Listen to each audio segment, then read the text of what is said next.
Bapak Ibu hadirin rahimakumullah.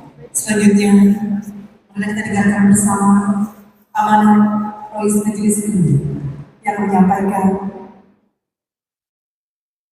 amanat di siang hari ini. Tetapi sebelumnya kita akan menyaksikan bersama bagaimanakah profil dari Jamiatul Qur'an wal Hifdz. Seperti apa kiprah dan perjalanannya, kita akan segera saksikan bersama.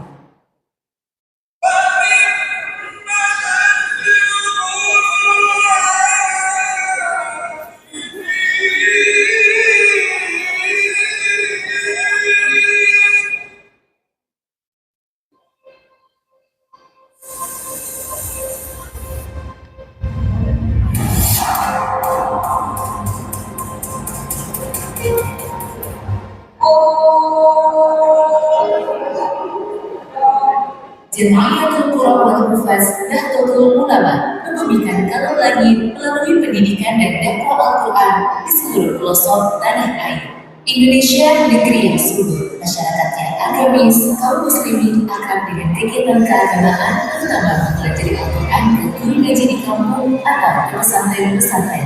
Pada awal kemerdekaan, bahkan jauh sebelum negeri ini merdeka, di Indonesia telah mulai tumbuh organisasi yang mewadahi para pembaca, penghafal, dan pecinta Al-Quran. Ada puluhan lembaga yang bergerak di bidang keal-Quranan.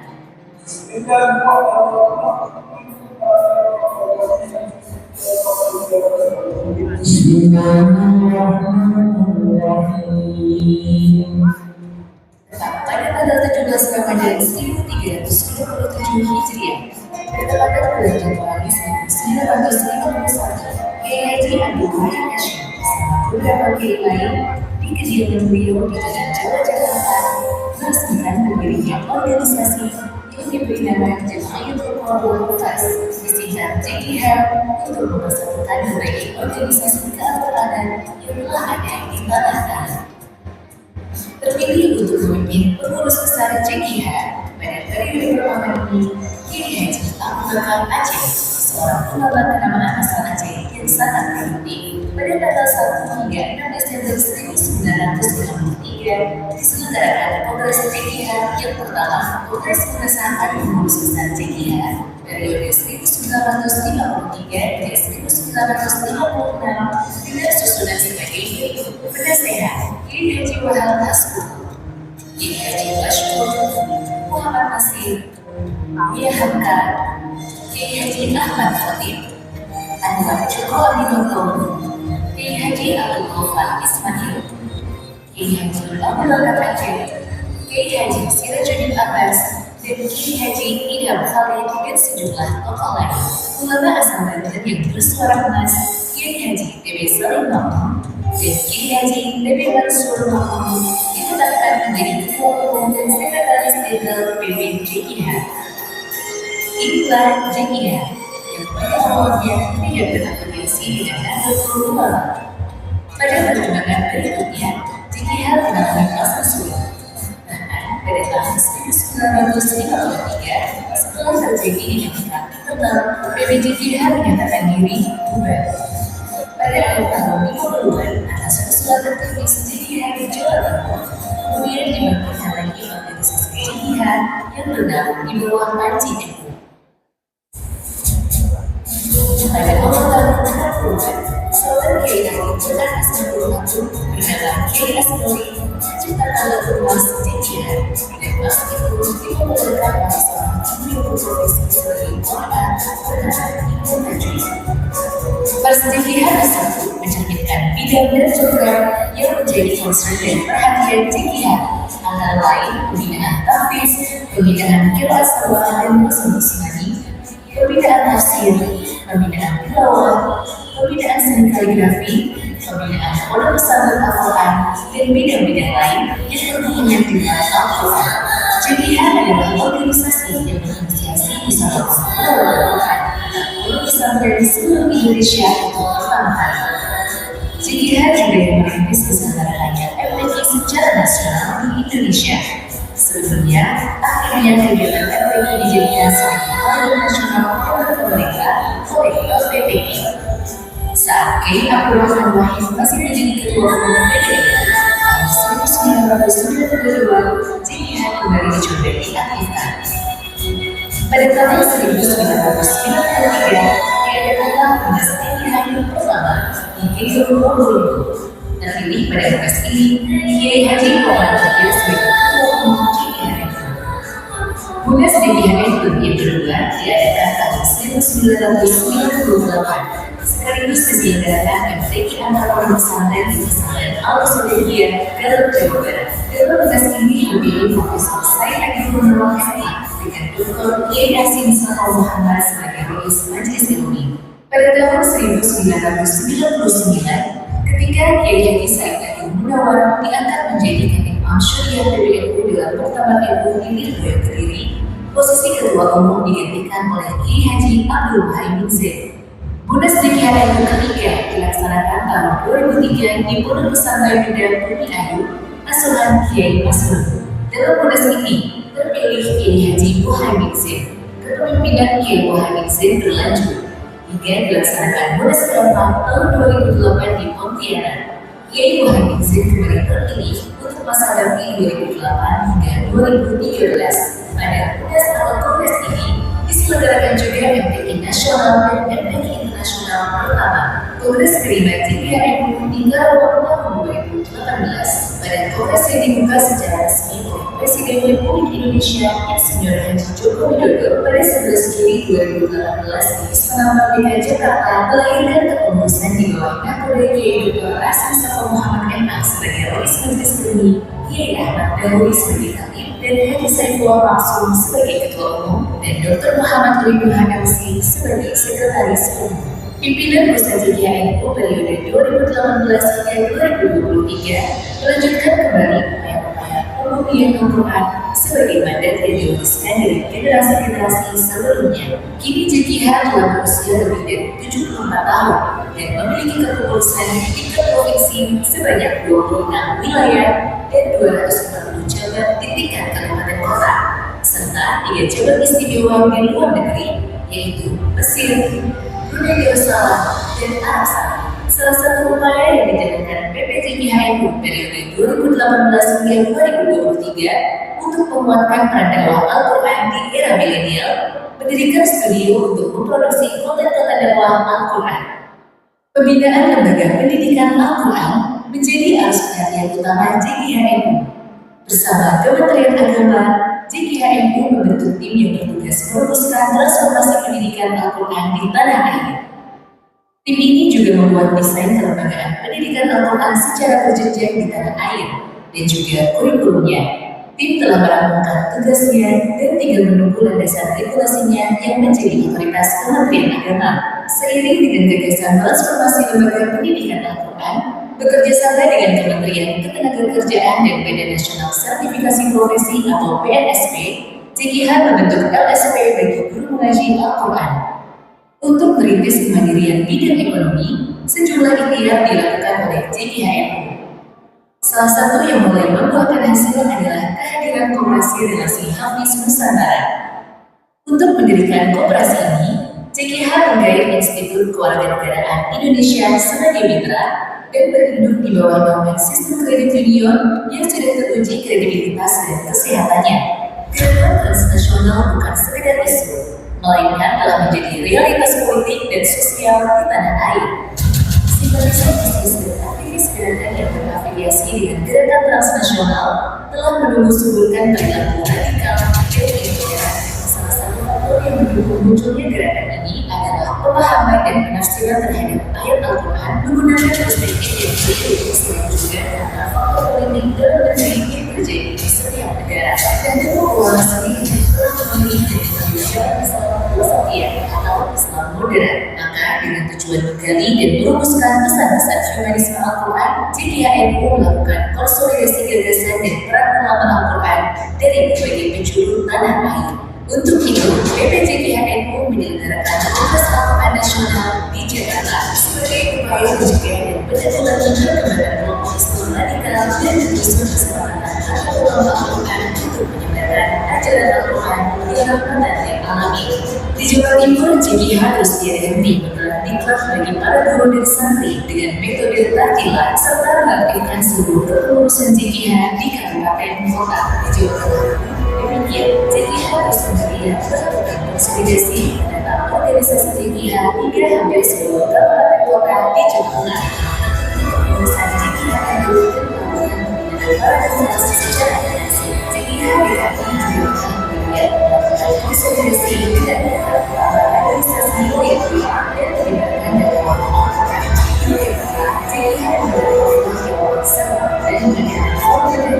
serta mengembangkan seni kaligrafi. Sedangkan JKH di Jawa Barat kita tentu pernah mendengar program Desa Desa singkatan Satu Desa Satu Habis. Program ini disorong sebelumnya oleh Pemprov Jawa Barat melalui dana APBD. Selain itu, JKH Jawa Barat juga sukses mendirikan usaha air mineral kemasan dengan merek Kohat Korea dan Hafiz. Tidak ingin berdiam diri, JKH di luar Jawa juga mulai mengembangkan sayapnya. JKH Lampung, Sumatera Selatan, Sumatera Utara, Kalimantan Timur, dan Kalimantan Barat dengan giat menatap organisasi dan menggelar program JKH. Demikian juga JKH NTB dan NTT di Sulawesi Selatan. Selain program Hataman Rutin, JKH juga aktif mengadakan halaqah dan seminar Al-Quran serta iklan Dewan Hakim MTQ. Kini, hampir di semua kabupaten kota di Sulawesi Selatan telah terbentuk kepengurusan cabang JKH NU.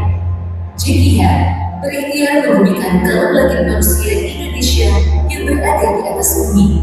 Semoga bisa menjadikan kaum lain sebagai pedoman dan etik dalam memakmurkan bumi yang Allah.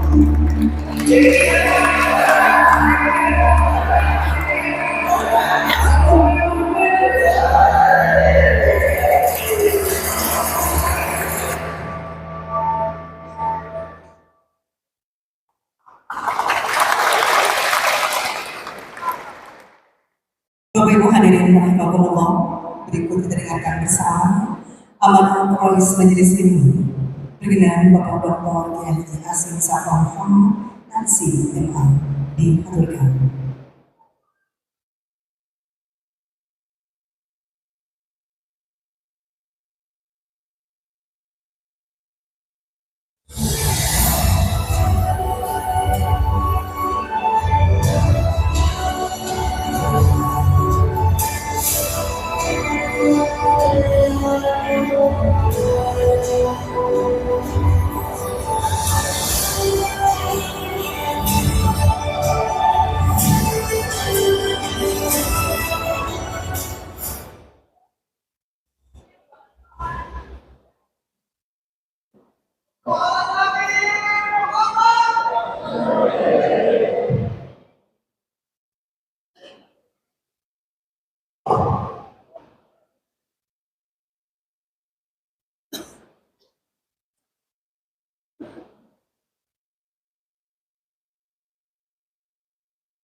Assalamualaikum warahmatullahi wabarakatuh.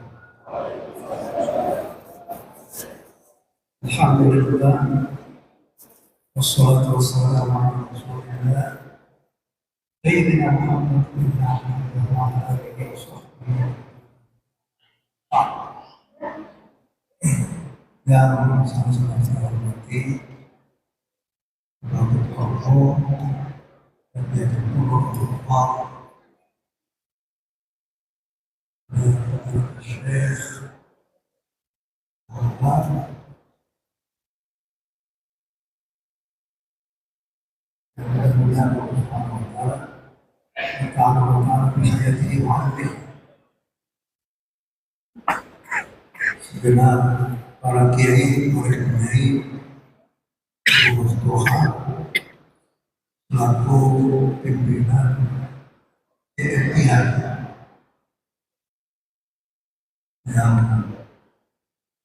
sedang mencerah Indonesia, dengan pimpinan delegasi yang berasal dari berbagai macam daerah di Indonesia. Boleh saya absensi ya? Yang dari Aceh mana nih?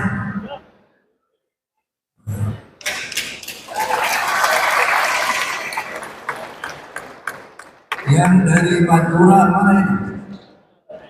Wah. Yang dari Sulawesi Selatan. Oh.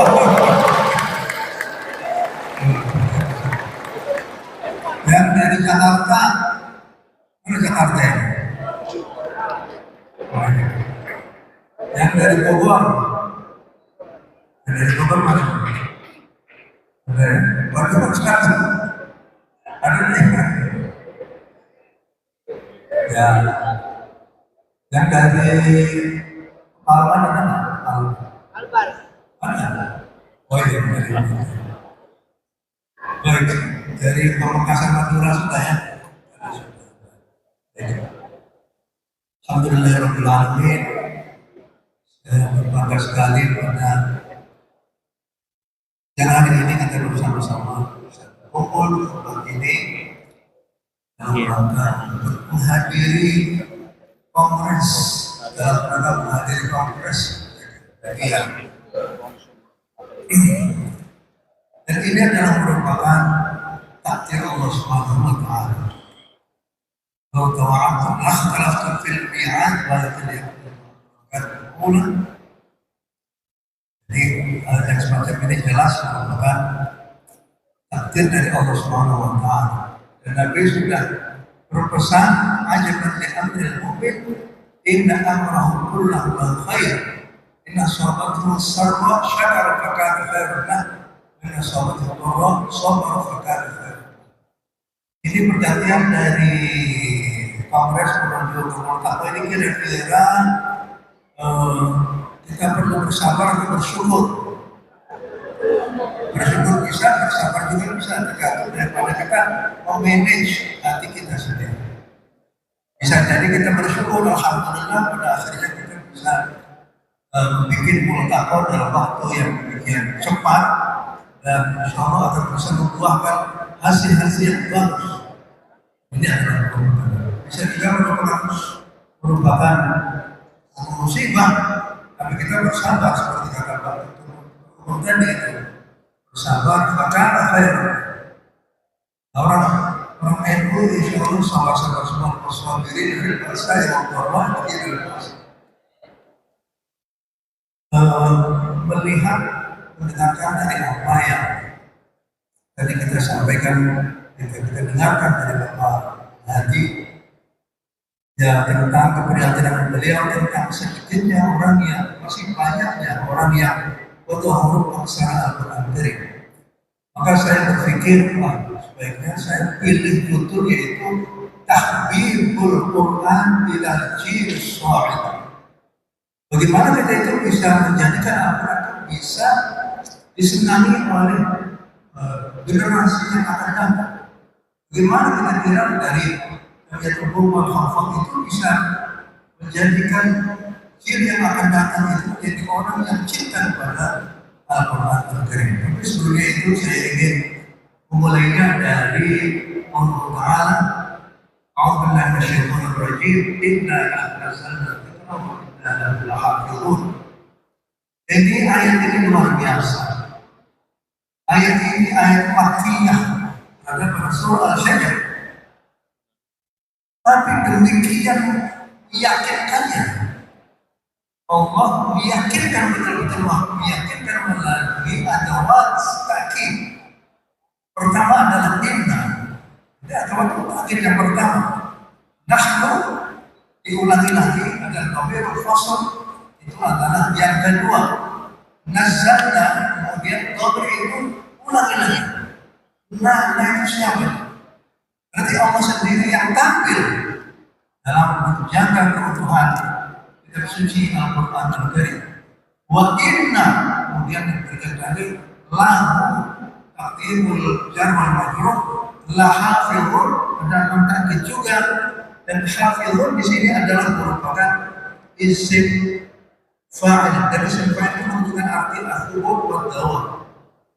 Artinya dari dimasuk di dalam kata al-i'jaz al-wa'di, mujizatan Al-Quran yang bersifat janji Allah. Dan ternyata janji Allah itu semua yang ada di dalam Al-Quran, janji-janji yang ada di dalam Al-Quran itu semuanya tepat. Ketika Allah Subhanahu wa taala berfirman, "Al-Baqarah berterus fi al-ardu min ba'd wa lam sayadhuru fi al-fasil lillahi al-amru min qabl wa min ba'd." Itu juga betul-betul tidak sampai 10 tahun akhirnya orang Romawi akan bisa mengenalkan pertarungan menghadapi orang-orang Parsi. Ini juga demikian, kita harus yakin. Oh, Allah Subhanahu wa taala, kita harus yakin bahwa Al-Quran itu akan terpelihara sampai kapan. Mungkin sampai akhir zaman, pastilah pasti akhir zaman. Tapi kita sebagaimana kita ketahui bahwa pada akhir zaman nanti, ketika orang sudah tidak ada lagi yang melafalkan Allah, maka Al-Quran akan pamitan dari kita sekalian. Dan kalau orang melihat mushaf, maka yang terjadi, maka yang dia lihat itu adalah berupa kertas yang putih saja. Al-Quran akan permisi, akan kembali kepada tempat yang semula, yaitu di dalam Allah. Maafkan hadirin rahimakumullah. Allah Subhanahu wa taala itu meyakinkan kepada kita sekalian bahwa Allah lah yang akan terus mengawal Al-Quran Al-Karim.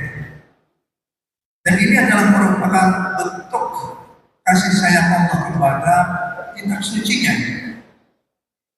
Allah Subhanahu wa taala itu menjelaskan bahwa kitab suci ini sudah ada di dalam Lauh Mahfuz.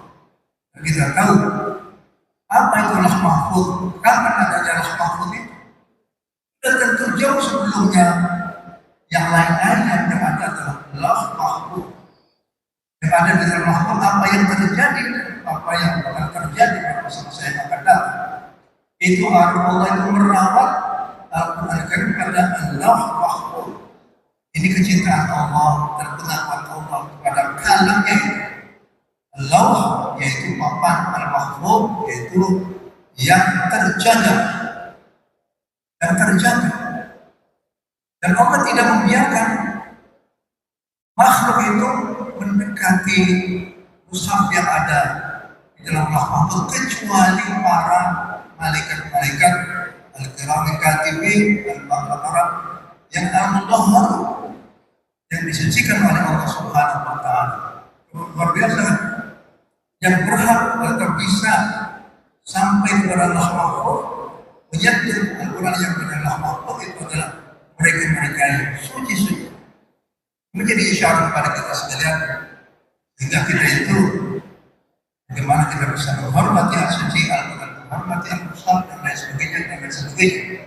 Begitu juga Allah sudah memproteksi, jangan sampai ada orang yang mengganggu keaslian Al-Quran yang ada di dalam Lauh Mahfuz melalui firman-Nya, "Inna zayyana as-samaa'a bi-zinatil kawakib wa hifdhan min kulli syaitanir marid la yasma'una ila al-mala'il a'la wa yadhkuruna min kulli janib wa khawran wa lahum 'adzabun wasi' illa man khafa al-khawfa fa shihadun thaqib." Jadi langit itu dijaga oleh Allah Subhanahu wa taala. Tidak boleh ada jin yang biasanya mencari-cari sampai langit untuk bisa dicampur adukan dengan kebohongan-kebohongan dan ditransfer kepada para dukun-dukun pada saat itu, hingga akhirnya muncul yang kebohongan-kebohongan. Allah sehingga akhirnya Allah mempersiapkan para malaikat-malaikat yang akan bisa mencegah para jin-jin yang akan bisa mencari kabar langit yang akan akhirnya menjadi bumerang bagi sebenarnya. Alhamdulillah, Allah itu tidak menyerahkan, tidak menurunkan Al-Quran itu kepada Nabi Adam. Allah tidak menurunkan Al-Quran itu kepada Nabi Idris. Tidak. Allah tidak menurunkan kepada nabi-nabi yang terdahulu. Wala Nabi Ibrahim, wala Nabi Musa, dan lain sebagainya. Tapi Allah Subhanahu wa taala hanya akan menurunkan Al-Quran Karim itu kepada nabi yang dipilihnya. Dan kita tahu bahwa semua pilihan Allah itu pasti tepat. Apa saja yang menjadi pilihan Allah itu pasti tepat. Bahwa Nabi Ismail datang ke Mekah itu pasti tepat. Dan ternyata Nabi Ismail itu adalah merupakan nenek moyang daripada Nabi kita Muhammad SAW yang dilahirkan di Mekah. Begitu juga yang lain-lainnya.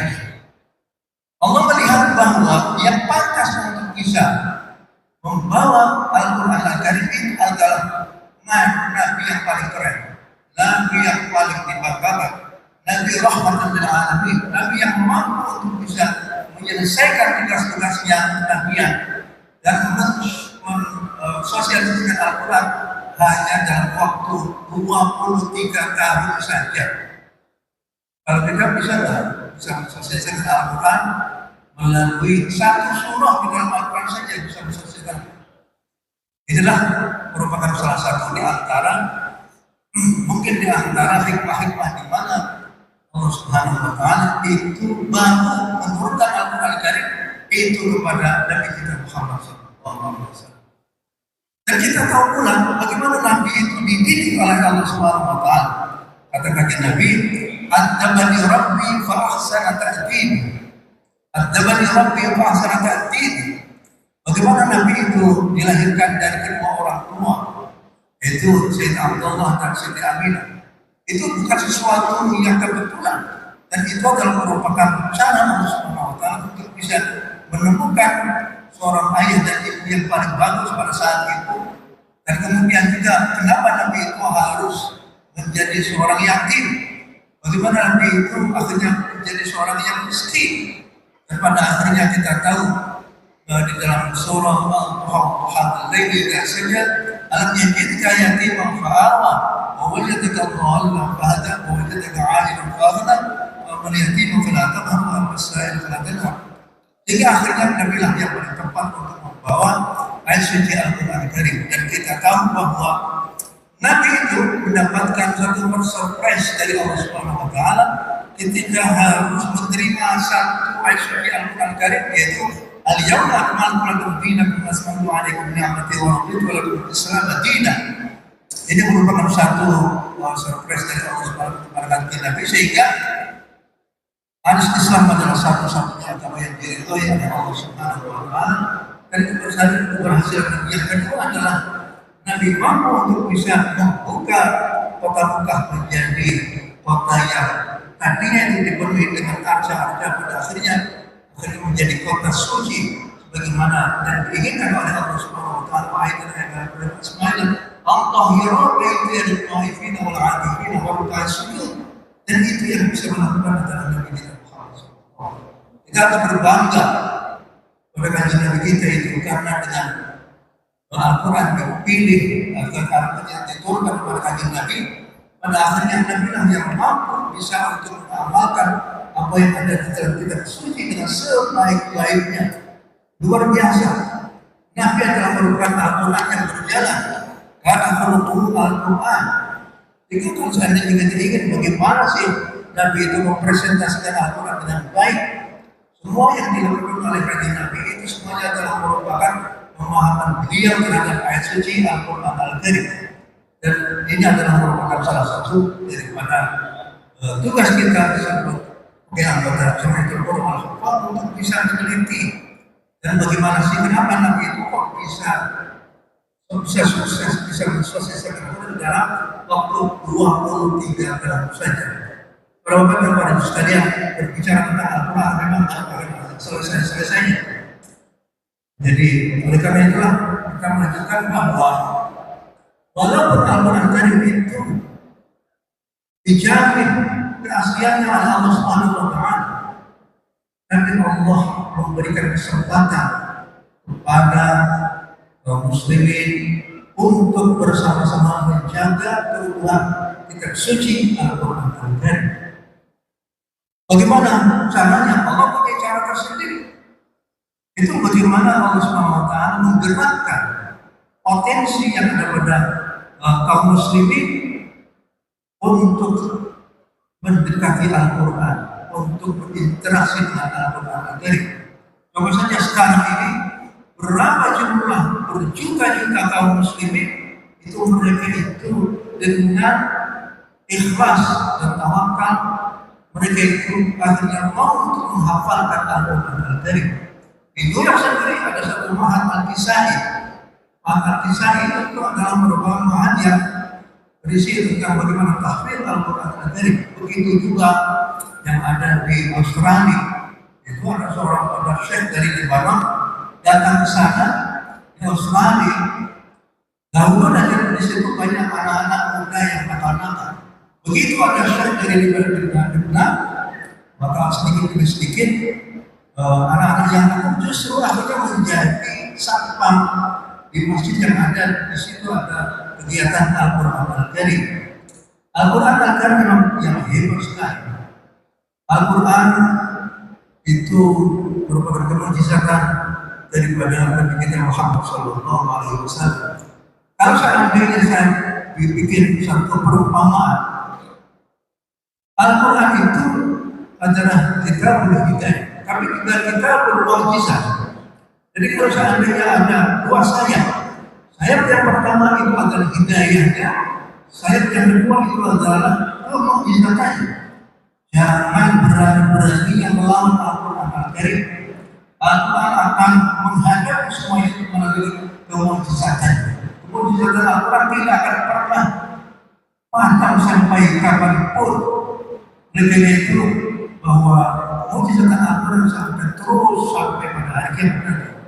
Para hadirin sekalian, di antara cara Allah SWT untuk bisa mengabadikan Al-Quran itu adalah banyaknya orang-orang yang cinta kepada Al-Quran Al-Karim. Dan di sini bagaimana caranya kita itu bisa mengajak kepada masyarakat untuk mencintai Al-Quran Al-Karim. Salah satu di antaranya ada, dan ini perlu daripada anggota yang tergolong al-hafal itu bisa menelisik dan bagaimana caranya kita itu menjadikan generasi muda yang akan datang itu bisa cinta kepada Al-Quran Karim.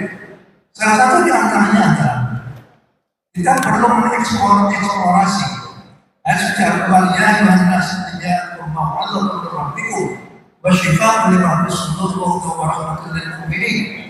Qul bi fadlillahi wa rahmatihi fa bidzalika falyafrahu huwa khairun mimma yajma'un. Satu persatu kalau kita eksplorasi apa kata-katanya ya Yohanes, apa kata-kata mau'izah, apa kata-kata wasyifaa'un lima fis sudur, apa hudan terhadap kehidupan umat manusia, hudan terhadap suami istri, hudan terhadap anak-anak, hudan terhadap bangsa, hudan terhadap persoalan ekonomi. Semua hidayah silakan paparkan. Semua Al-Quran mempunyai jawaban tersendiri dalam semua aspek kehidupan umat manusia. Karena Allah sudah berjanji ونزلنا عليك لكل تبيانا لكل شيء ونزلنا عليك القرآن تبيانا لكل شيء. Segala sesuatu yang berkaitan dengan kemaslahatan umat manusia pasti Al-Quran akan menemukan jawaban. Maka sudah tentu kita selaku anggota perlu menguraikan apa yang ada di dalam apa yang dikatakan oleh Al-Quran Karim itu. Apa sampai sejauh mana sih hidayah Al-Quran dalam hal ini? Sampai sejauh mana hidayah Al-Quran dalam hal ini? Kemudian juga yang kedua adalah Al-Quran kita mubarak mahal kita berhasil mubarak bertakawun takulah yang terhamun. Dan berhasilnya mereka mubarak melihat tentang ayat yang dikatakan oleh Allah. Semua mubarak yang ada di dalam Al-Quran itu semuanya menggunakan isim nakirah. Isim nakirah itu bersifat umum dunia, tidak bisa dibatasi. Isim nakirah itu adalah yuhaddu yu'ad wa la yuhaddu. Apakah isim ma'rifat itu wa ghairu ma'rifatin kaum ladzi wa yatawakkalu 'ala alladzi wa qala bi ghaibati law khuturika anta wa usul bil dhamir. Jadi kalau isim ma'rifat itu bisa dihitung, tapi akhirnya tidak bisa dihitung karena bersifat universal, bersifat umum dan lain sebagainya. Jadi mubarak dalam berbagai macam persoalan umat manusia. Saya sering mengatakan bahwa yang namanya mubarak itu adalah tahun-tahun. Yang namanya mubarak itu adalah tahun-tahun. Tahun-tahun jadi orang internasional Jadi dulunya mungkin nggak bermimpi untuk menjadi bar internasional. Begitu juga seperti siapa lagi yang ada di sini ya, yang ada di sini yang terlibat di dalam Al-Quran Karim sama ada sama Amr. Mana sama Amr benar? Mana ya? Itu dahulunya itu adalah guru TK. Guru TK tamatan daripada MI. Ya, tamatan dari MI.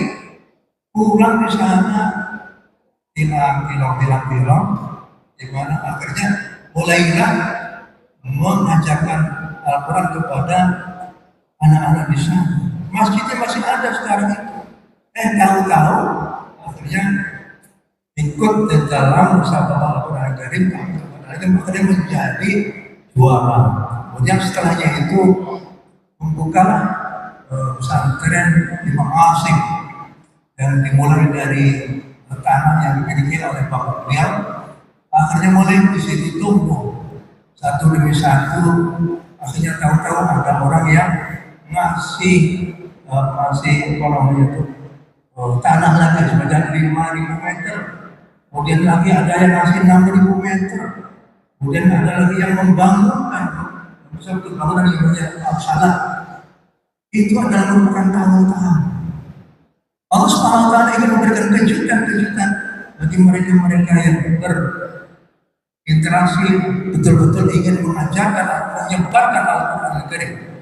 Saya selalu memberikan satu masalah saja dari lain masalah. Al-Quran itu dagangan di museum, dagangan. Kalau ada orangnya selalu akhirnya orangnya selalu laku, maka sudah tentu posnya itu sangat senang sekali. Allah SWT senang sekali apabila Al-Quran itu disebarluaskan ke manapun juga, dalam bentuk apapun juga. Kalau ada orang yang sudah titelnya tinggi mengajar pada anak kecil, saya selalu mengatakan, jangan kau lihat siapa orang yang kau ajarkan Al-Quran kepada mereka, tapi lihatlah materi apa yang kau ajarkan kepada mereka. Materinya adalah Al-Quran Al-Karim, dan ini merupakan asal kalam kita Allah. Bukan hati-hati Sayyidina Muhammad dan sebagainya. Jadi Allah itu sangat berterima kasih kalau seandainya ada orang dengan kemampuan diri, dengan modal sendiri, kemudian dia itu datang untuk menjadikan anak itu menjadi yang bisa membaca Al-Quran Karim walaupun dengan terbata-bata, dan sebagainya. Allah sangat senang sekali karena kata Nabi, khairul man ta'allama Al-Quran wa 'allama. Dan kita tahu bagaimana keberkahan Al-Quran bagi mereka yang dahulu itu menciptakan blueprint daripada bacaan suci Al-Quran Karim. Oleh karena itu, saya perlu menyebutkan di sini bahwa bacaan suci Al-Quran Karim yang diterima oleh orang-orang Indonesia, kaum muslimin di Indonesia, itu blueprintnya atau cetak birunya adalah dilakukan oleh para hafal pada masa yang lalu. Salah satu di antaranya adalah Mbah Munawwir dari Keroncong Yogyakarta. Salah satu di antaranya adalah Mbah Arwani Amin dari Kudus. Salah satu di antaranya adalah Mbah Badawi dari Kalimantan. Salah satu di antaranya adalah Imam Suara Makmur dari Banten. Salah satu di antaranya adalah Yesai dari Madura dan lain sebagainya.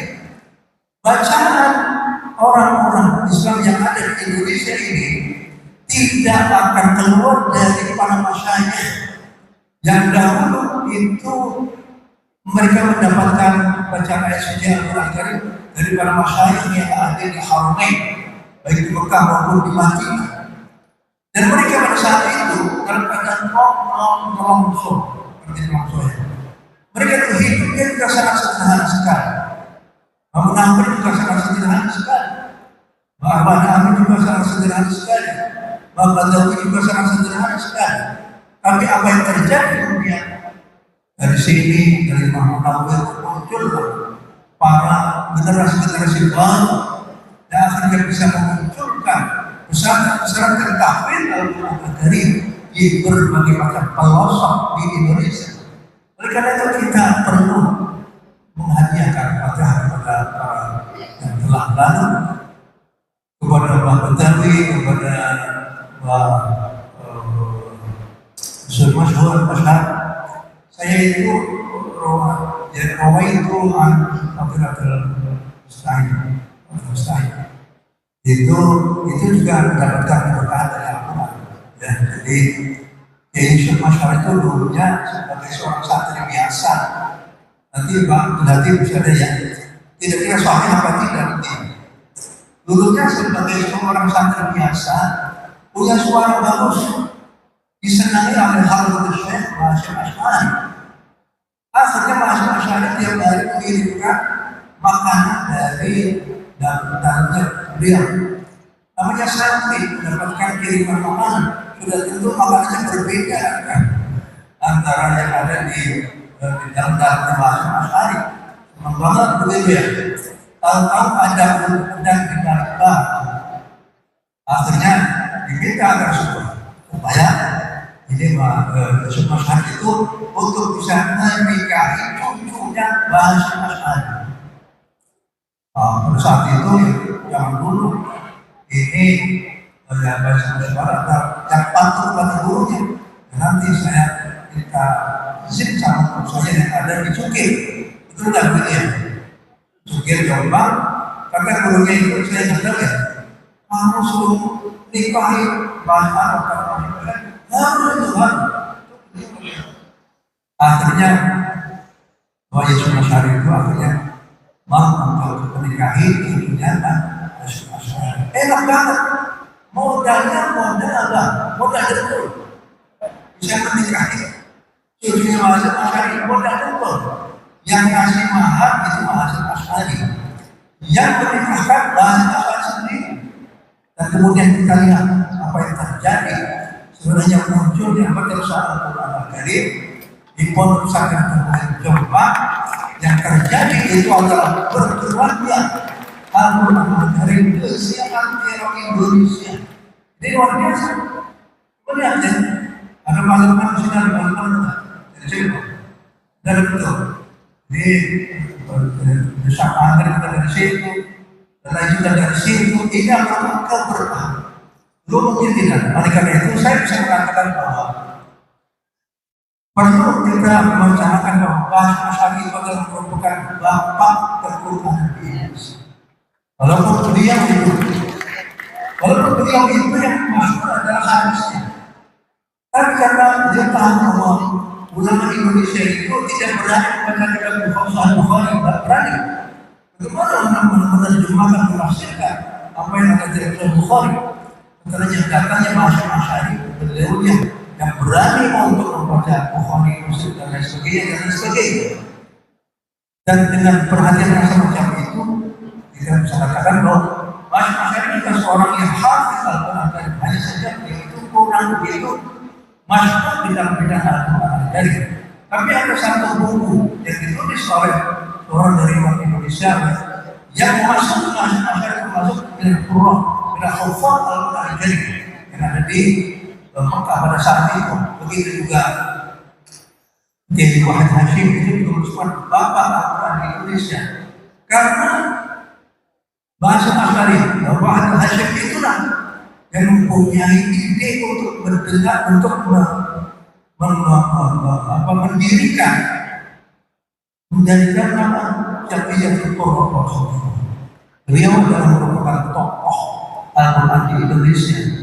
Kita tahu bahwa beliau pernah menjadi Kementerian Menteri Agama dan beliau selalu mudarris Al-Quran, membaca Al-Quran pada waktu beliau masih belum mulai bekerja di Amrik sana. Ini juga merupakan hafidz Al-Quran Al-Karim. Bapak-bapak sekalian, oleh karena itulah dengan kita menjabarkan tentang bagaimana itu merupakan keberkahan Al-Quran Al-Karim, silahkan diuraikan sendiri keberadaan Al-Quran yang diberikan oleh Al-Quran media, berinteraksi dengan Al-Quran, bagi mereka yang menyebarluaskan Al-Quran sekali, munculnya IIKI, munculnya PT IIKI adalah keberkahan daripada Al-Quran. Munculnya percetakan Al-Quran itu juga keberkahan Al-Quran. Jadi munculnya adanya usaha Al-Quran adalah karena keberkahan Al-Quran dan banyaknya orang yang berhenti doktor, profesor dan sebagainya itu adalah karena Al-Quran.